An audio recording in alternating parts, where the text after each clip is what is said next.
Hello, Narnach here. Welcome back to a Grim Dawn. I'm gonna do a little bit of crafting this episode. And I've got some questions about showing more of that. So I figured this would be a very nice demonstration of how intricate it gets to craft the more advanced relics. For today I'm gonna craft Savage, which is a second tier relic, a transcendent relic. And if you compare it with the lower level ones, lower level relics, they require a purple ingredient, and then they require maybe some normal crafting ingredients, and that gets you a relic. And it might require like a vitriolic gallstone, for example, which is a component that you need to craft via the vendor. You usually don't find them, but it's all very, very easy, relatively speaking, that is. The Transcendent Relics, they require quite a lot more effort, and these are the level 35 and the level 50 relics. Let's see, Savage is the one I want, and the reason for that is because it gives us yet another summon. It gives us a Stormhound, as well as for our minions a chance to cause bleeding when they do damage, and they get a hefty dose of elemental resistance, so minions stay safe. That's always good for me. And I'm just very curious to see how the Stormhound is going to perform. To make one single Savage, we need 2 Manticore Eyes. So those you can farm in the various places in the game that have Manticores. We need to craft a Mistborn Talisman Relic. We need to craft a Rampage Relic, and we need to craft a Inferno Relic. So I've already got an Inferno and I already have a Rampage. So Rampage would have required a Blood of Cthulhu, a Savage Claw, Vicious Spikes and a Roiling Blood. The Inferno would have used another Blood of Cthulhu, a Molten Skin, which is something that you can craft in the components at your local crafter, a Radiant Gem and a Enchanted Flint, which are also crafted all in this tab over here at the components. Well, now to complete the final step we need a Mistborn Talisman, and we need a Vitriolic Gallstone. So the Mistborn Talisman over here requires a Troll Bone Crusher 2-handed mace with +3 to savagery.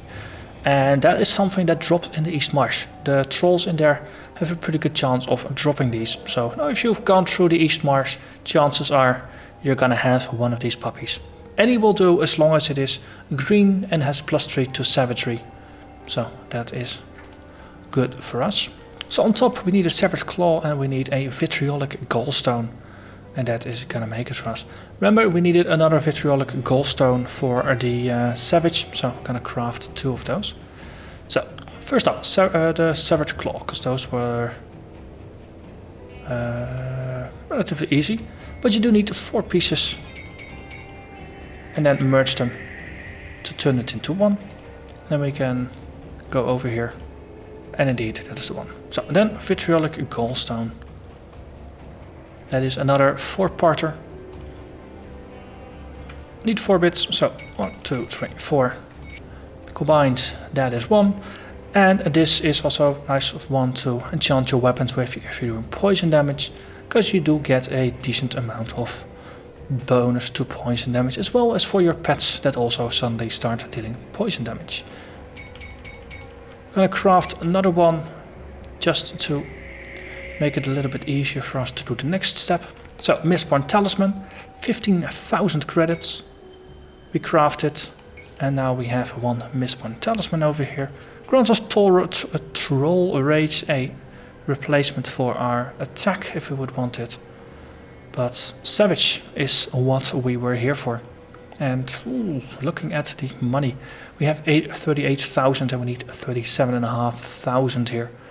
We have everything, so we can craft it, and that is how you make yourself a Savage.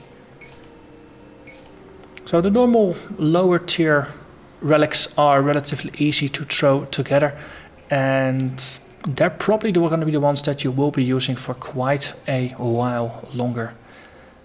The Savage, it was slightly easier to cast for me because I do have access to a decent amount of crafting components already.